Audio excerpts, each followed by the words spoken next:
Bismillahirrahmanirrahim. Assalamualaikum warahmatullahi ta'ala wabarakatuh. Nama saya Ahmad bin Abdul Rashid, nombor metrik 061506. Alhamdulillahi rabbil alamin, wal aqibatu lil muttaqin, ala umuri dunya waddin, wassalatu wassalamu ala asyrafil anbiya'i wal mursalin, wa ala alihi wa sahbihi ajma'in. Qala rabbi shrah li sadri wa yassir li amri, wahyul 'uqdatam min lisani yafqahu qawli, amma ba'd. Pertama sekali, terima kasih kepada semua ahli kumpulan yang dapat bersama-sama menjayakan tugasan bertulis ini hingga siap sepenuhnya. Dan juga tidak lupa kepada pensyarah kami iaitu Dr. Muhammad Asrul bin Syahiri yang banyak membantu serta menunjuk ajar sehingga siapnya tugasan ini dengan jayanya. Di dalam tugasan ini, kami menggunakan kitab Wasail Al-Kalam sebagai kitab rujukan tugasan bertulis di dalam subjek membahis Al-Ilahiyah. Ilmu akidah merupakan ilmu yang pertama yang wajib dipelajari oleh setiap mukallaf dalam mengukuhkan kefahaman Islam serta penghayatan kehidupan beragama. Ilmu akidah adalah ilmu yang membahaskan perkara-perkara yang wajib dipercayai dan diimani oleh seseorang melalui dalil-dalil yang sahih dan membawa kepada keyakinan. Ilmu tauhid merupakan ilmu yang membahas tentang Allah Subhanahu wa taala, sifat-sifat yang wajib ada padanya, sifat-sifat yang boleh kepadanya iaitu sifat jaiz Allah SWT, dan juga sifat-sifat yang mustahil bagi Allah SWT, serta penetapan kepada para rasul dan para nabi utusan Allah SWT. Cara mengenal Allah SWT bukanlah dengan melihat dan sebagainya, kerana Allah SWT itu maha suci daripada menyerupai segala benda yang baharu. Allah SWT tidak berbentuk, tidak berupa, tidak terjadi daripada jirim, tidak mengambil tempat atau orang, serta tidak berpihak, seperti tidak di atas, tidak di bawah dan tidak di mana-mana. Allah SWT tidak dapat dilihat dengan mata kepala, tidak dapat dipegang dan tidak dapat dirasa. Jadi kita tidak boleh mengenal Allah SWT dengan cara itu. Cara untuk mengenal Allah SWT ialah dengan mengetahui sifat-sifatnya. Dan apabila telah kita ketahui sifat-sifat Allah SWT itu, dapatlah kita mengenal zat Allah SWT hingga kita dapat membezakan zat Tuhan dengan zat makhluk. Dengan cara mengenal Allah SWT dan sifat-sifatnya itu ialah dengan menggunakan akal kita. Sebab itu seorang mukallaf yang wajib mengenal Allah itu adalah seorang yang sudah berakal, yang sempurna. Kerana akal fikiran penting untuk mengenal Tuhan dengan mengenai sifat-sifatnya. Dengan akal itulah nanti kita dapat membezakan di antara sifat-sifat Tuhan dengan sifat makhluk. Dan oleh itu seseorang tidak dapat mengetahui Allah SWT dengan sebenar-benarnya kalau tidak dapat mengetahui hukum akal. Jadi wajiblah kita mengetahui hukum akal kerana ia ibarat neraca bagi membezakan antara zat Allah SWT dengan zat makhluk. Oleh itu di sini kami membahas dan memperkatakan tentang akal, pengertian akal serta hukum akal. Ia merupakan perkara yang amat penting di dalam ilmu tauhid. Inilah risalah yang diberi nama sebagai Wasail Ilmu Kalam wa Rahmatul lil Awam yang menerangkan tentang tangga-tangga ilmu kalam iaitu Usuluddin. Ilmu kalam ini adalah nama bagi ilmu tauhid yang akan dihuraikan di dalam kitab yang mulia ini. Kitab ini dituliskan oleh seorang ulama iaitu Syekh Al-Qadir Wangah ataupun dikenali sebagai Ayah Diskam. Wakaf Budiskam merupakan tempat beliau dilahirkan. Hukum-hukum akal terbahagi kepada 3 bahagian. Yang pertama wajib, yang kedua istihalah, yang ketiga jawaz. Wajib berasal daripada bahasa Arab yang bermaksud mesti. Istihalah juga berasal dari Arab yang bermaksud tidak. Jawaz juga berasal daripada Arab yang bermaksud bererti padan ataupun patut. Hukum yang pertama itu wajib pada akal yang sempurna, ialah perkara yang tentu sungguh, yang tidak menerima tidak sesekali.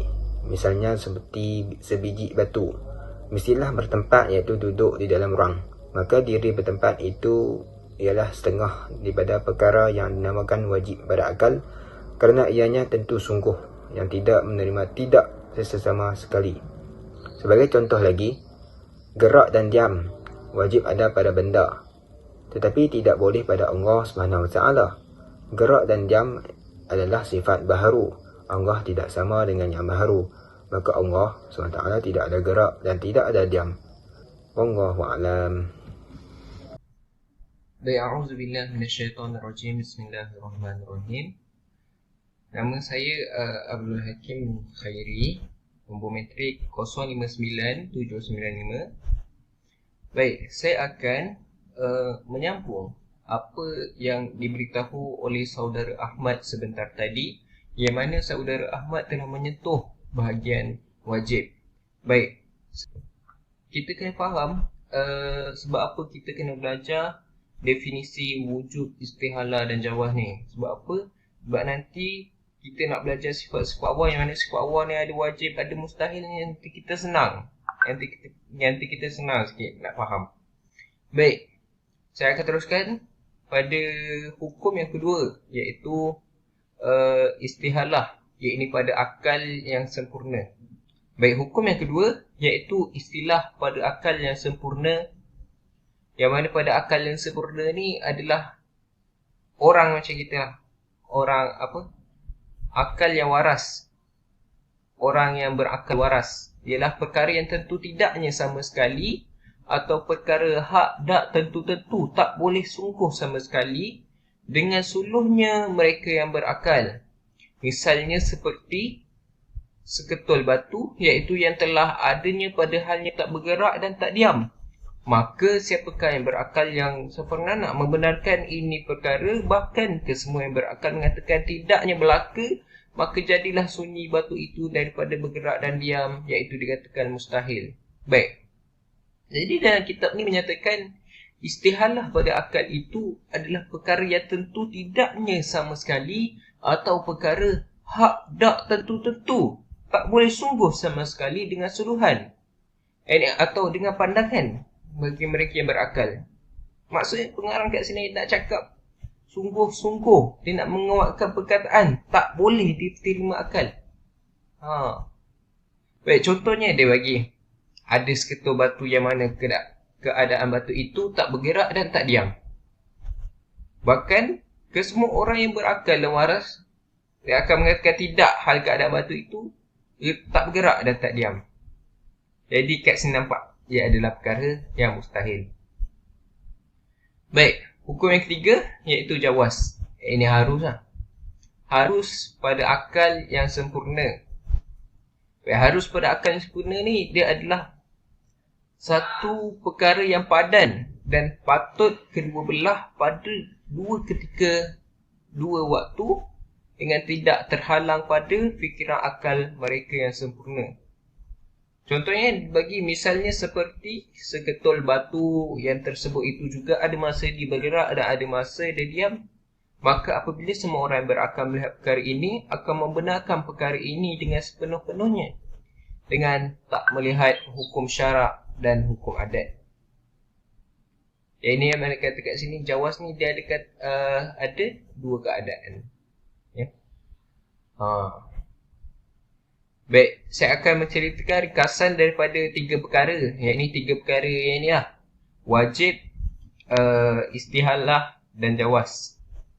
Baik, jadi perkara yang kita fikir dengan akal ni semata-mata, dia tak berpandukan hukum-hukum syarak.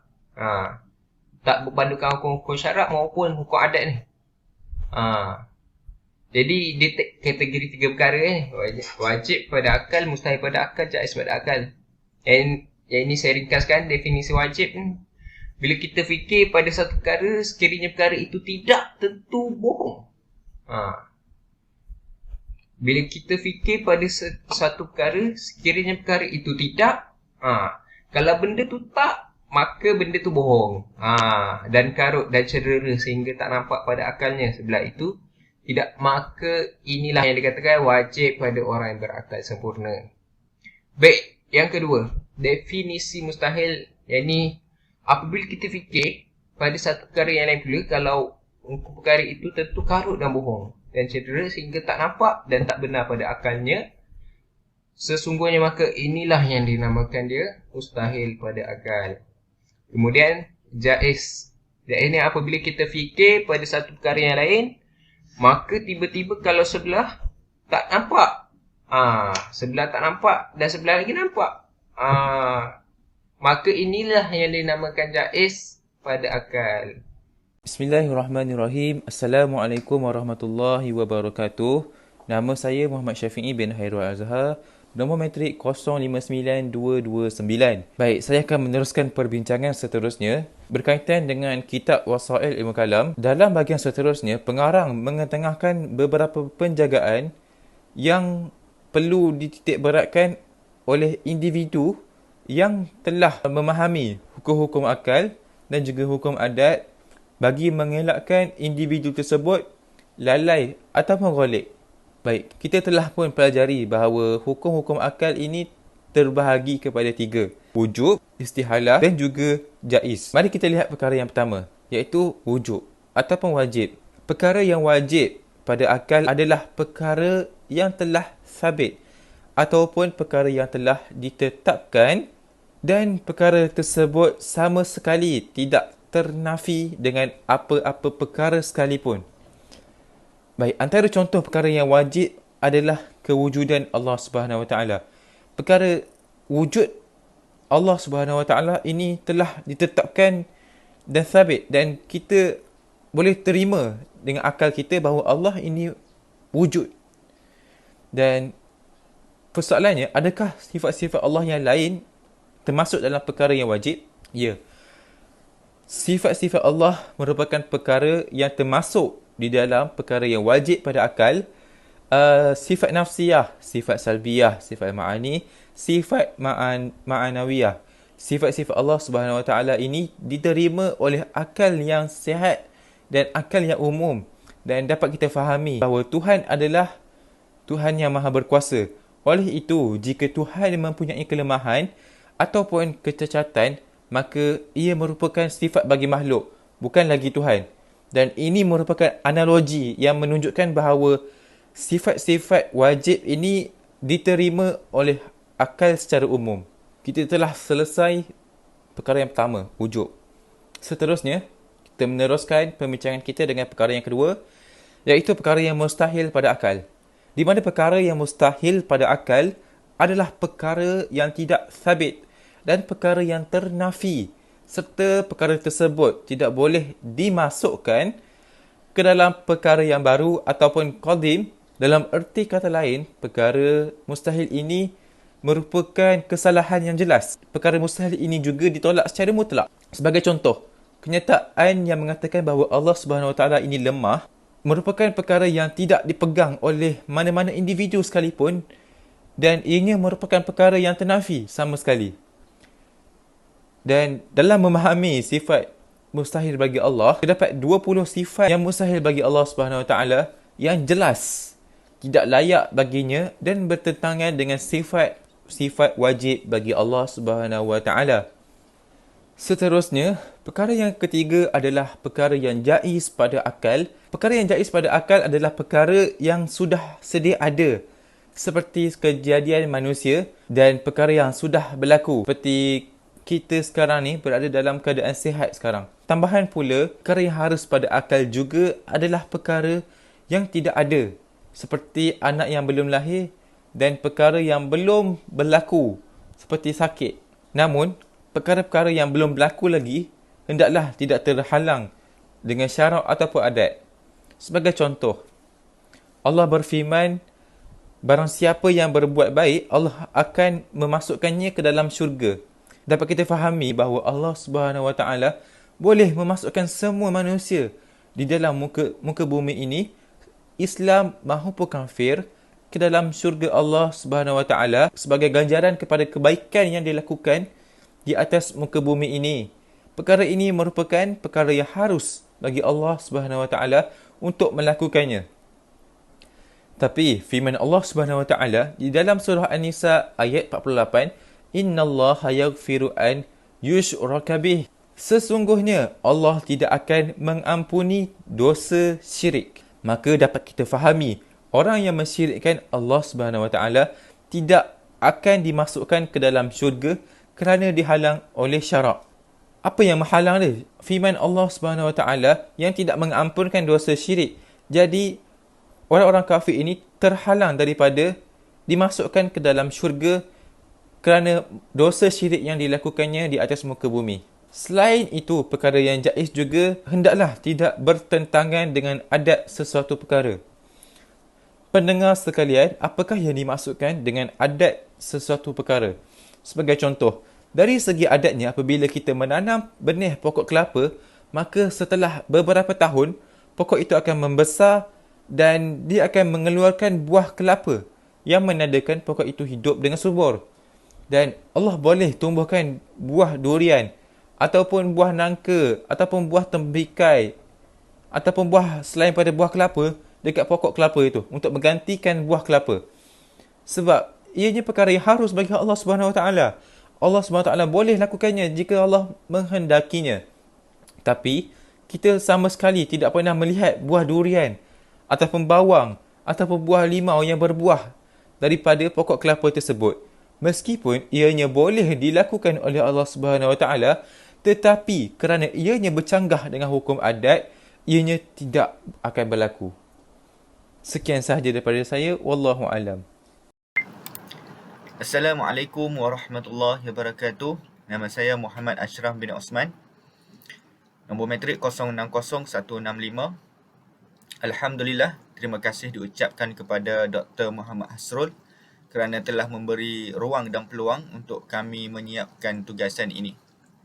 Jadi video ini kami membincangkan tentang ringkasan apa yang terdapat dalam kitab Wasail Al-Kalam. Jadi sahabat saya telah menerangkan dalam kitab ini Allah mempunyai sifat wajib, mustahil dan harus. Jadi apa yang saya akan terangkan adalah kita ingin memahami hukum-hukum akal yang mustahil. Jadi kita kena tahu Allah ini mempunyai sifat wajib, berapa ada sifat wajib dan ada berapa sifat mustahil. Seperti yang mana kawan saya cakap tadi, Allah memiliki sifat wajib 20 dan memiliki sifat mustahil juga 20. Antara sifat wajib yang Allah mempunyai ialah menurut para ulama, Allah Subhanahu Taala memiliki banyak sifat wajib kerana Allah Subhanahu Taala adalah zat yang maha sempurna. Namun menurut dalil hanya 20 sifat wajib yang perlu diketahui secara umum. Sifat wajib Allah SWT yang pertama adalah wujud. Artinya Allah SWT merupakan zat yang pasti ada.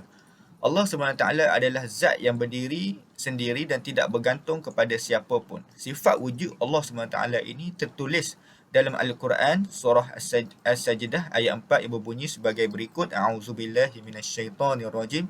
Allahul ladzi khalaqas samawati wal ard wa ma bainahuma fi sittati ayyam summa istawa 'alal 'arsy.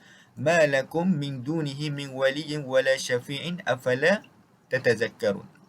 Artinya Allah lah yang menciptakan langit dan bumi dan apa yang ada di antara keduanya dalam 6 masa. Kemudian dia bersemayam di atas arsy. Tidak ada bagi kamu selain daripadanya seorang penolong dan tidak pula seorang pemberi syafaat. Maka apakah kamu tidak memperhatikan?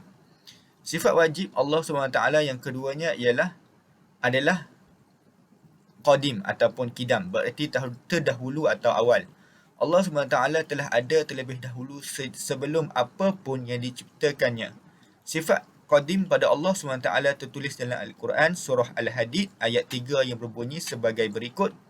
Huwal awwal wal akhir wal zahir wal batin wa huwa bikulli syai'in alim. Artinya dialah yang awal dan yang maha akhir, yang zahir dan yang batin, dan dia maha mengetahui segala sesuatu. Surah Al-Hadid ayat yang ketiga.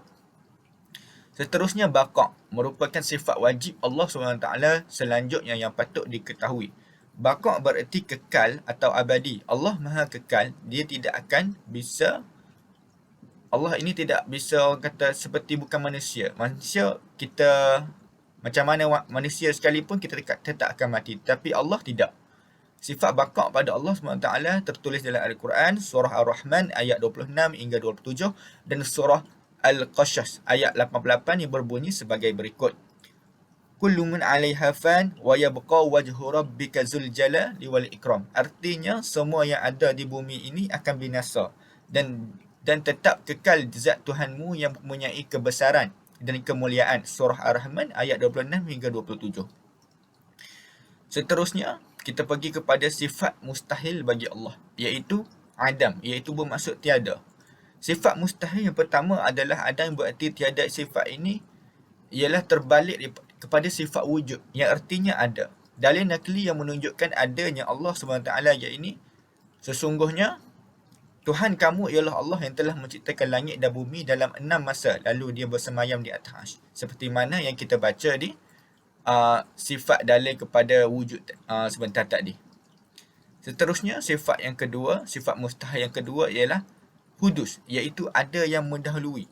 Maksudnya hudus ini berarti Allah ini ada yang mendahului daripada Allah. Maksudnya ada yang mencipta Allah SWT.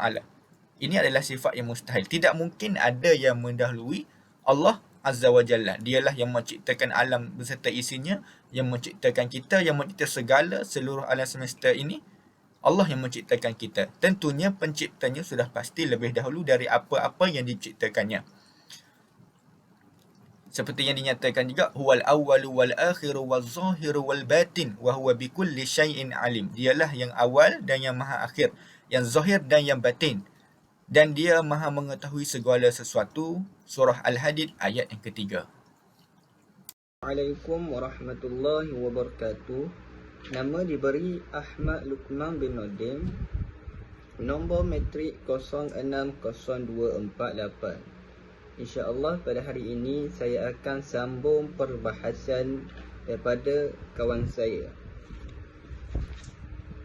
Kenyataan terbahagi perkara yang ada dan yang sungguh terbahagi dua bangsa. Dua bangsa ini di sisi perkataan yang kuat kepada dua bahagi jiwa, jua iaitu qadim yang sedia dan hadis yang baru. Apa itu qadim? Qadim iaitu tiap-tiap perkara yang ada yang tidak didahului dengan tiada, iaitu zat Allah dan sifat Allah. Apa pula maksud hadis yang baru? Baru iaitu tiap-tiap, maksud baru di sini ialah tiap-tiap perkara yang ada yang didahului dengan tiada. Kata setengah mereka itu kepada tiga bahagi, iaitu ditambahkan azali. Tadi qadim dengan tadi ulama kuat bersepakat, ulama yang bersepakat ada mengatakan qadim dengan hadis baru sahaja. Maka ada sesetengah ulama pula kata ada tiga, iaitu qadim, baru dengan azali. Kenyataannya adalah dua-dua bangsa ini seolah rumah ibu, maka bolehlah ditambahkan serambi sebelah itu dan sebelah ini, maka tidak boleh dibuat serambi sekiranya jika tidak ada rumah ibu. Maksudnya di sini adalah kedua-dua bangsa ini sekiranya kalau yang tidak ada mula baginya, maka ianya qadim dan azali di sisi kau yang kuat. Kau ni ulama, percakapan ulama yang kuat, yang berkata dengan bersatu keduanya. Adapun di sisi mukhabilnya, apa itu mukhabilnya? Mukhabil ni ialah berlawanan pendapat. Qadim itu maupun perkara yang ada dirinya jua yang tidak ada mula baginya, dan azali itu dibenarkan keduanya, yang ada ataupun sungguh yang tidak ada mula baginya.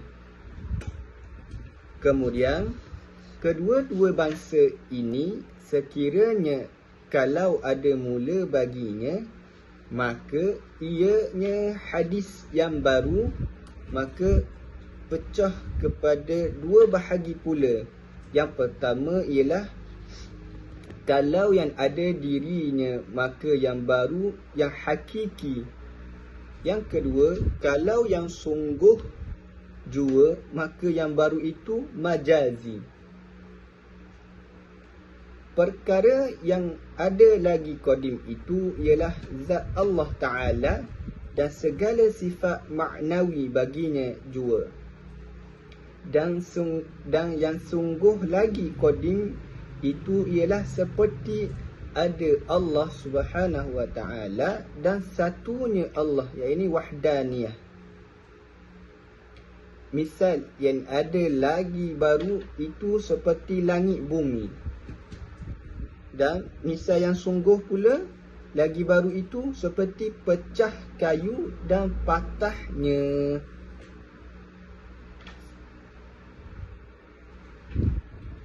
Sepatah kata daripada ataupun rumusan atau kesimpulan, qadim dan azali itu tidak ada sama sekali melainkan perkara yang wajib pada akal.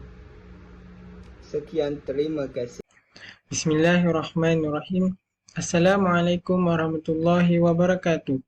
Nama saya Muhammad Amirul Haziq bin Nafi, bernombor metrik 061822. Jadi insyaAllah saya akan sambung berkaitan dengan kitab Wasail Ilmu Kalam.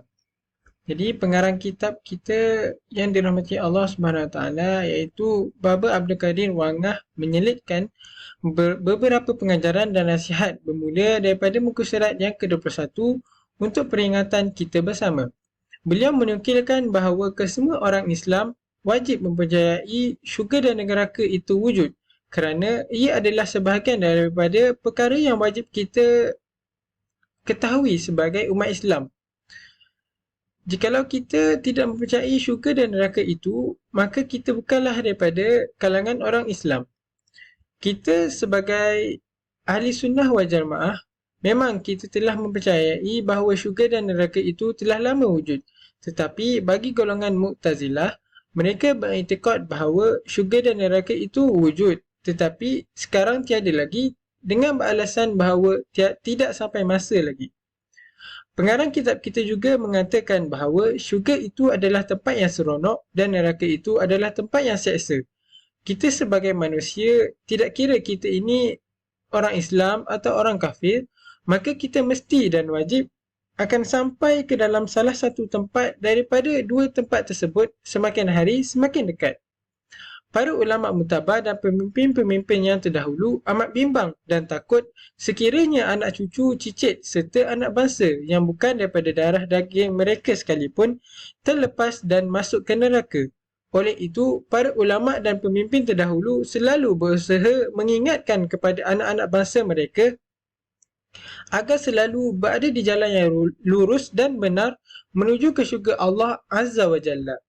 Kehidupan harian kita pada hari ini mestilah sentiasa duduk di dalam batasan yang telah disebutkan oleh Allah Subhanahu Wa Taala dan para Rasul, dan janganlah kita melampaui batas. Para ulama mutabar dan pemimpin terdahulu selalu menyuruh anak bangsa mereka itu dengan mengerjakan segala suruhan agama seperti contoh menjaga perkara-perkara wajib seperti solat 5 waktu sehari semalam dan berpuasa di bulan Ramadan.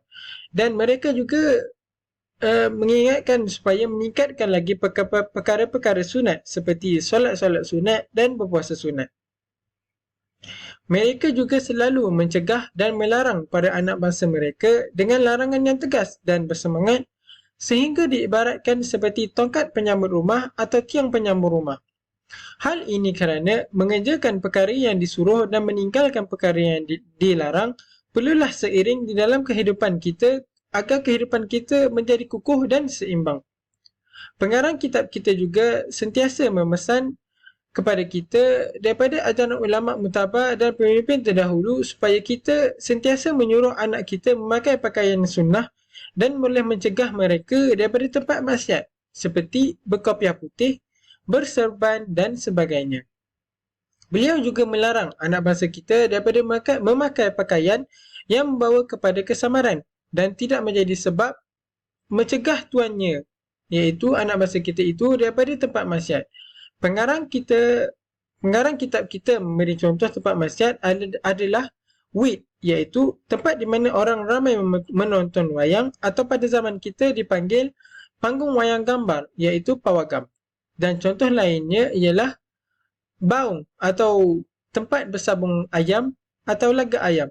Hal ini kerana aktiviti bersabung ayam adalah berunsurkan perjudian. Ajaran para ulama mutabat terdahulu dan para pemimpin terdahulu seperti itu adalah kerana mereka lebih mengetahui cara-cara atau kaedah-kaedah untuk menyekat atau menghalang seseorang itu daripada terjerumus ke dalam neraka Allah Subhanahu Wa Taala. Hal ini kerana orang-orang terdahulu amat tegas dalam mendidik anak-anak mereka dan sentiasa membimbing anak-anak mereka yang belum mesra dan sebati dengan ilmu agama dan belum mengetahui tentang berat dan pedihnya azab api neraka Allah Azza wa Jalla. Kerana neraka itu berada di belakang perkara-perkara yang lazat dan amat diinginkan oleh nafsu. Jadi secara kesimpulannya, ilmu kalam ini bukan hanya diperlukan untuk mempertahankan akidah Islam daripada kekeliruan golongan falsafah atau fahaman yang terpesong seperti Mu'tazilah, Mujassimah dan sebagainya pada masa lalu. Bahkan, ia masih penting untuk menghadapi cabaran akidah serta pemikiran moden pada masa kini. Ilmu kalam ini dihasilkan sebagai panduan kepada seluruh umat Islam dalam menentukan akidah dan pemikiran yang sahih akibat tercetusnya perbezaan kefahaman serta salah faham berhubung akidah dan pemikiran Islam. Ilmu ini juga bukan hanya perlu dihargai, sebaliknya semua ilmu itu wajib disuburkan sebagai persiapan menghadapi cabaran akidah dan pemikiran manusia yang terus berlangsung hingga kiamat. Ilmu kalam ini juga digunakan untuk menangani masalah kekeliruan akidah bertujuan menegakkan kebenaran dan menafikan kepalsuan. Jadi setakat itu saja daripada saya. Wallahu a'lam. Assalamualaikum warahmatullahi wabarakatuh.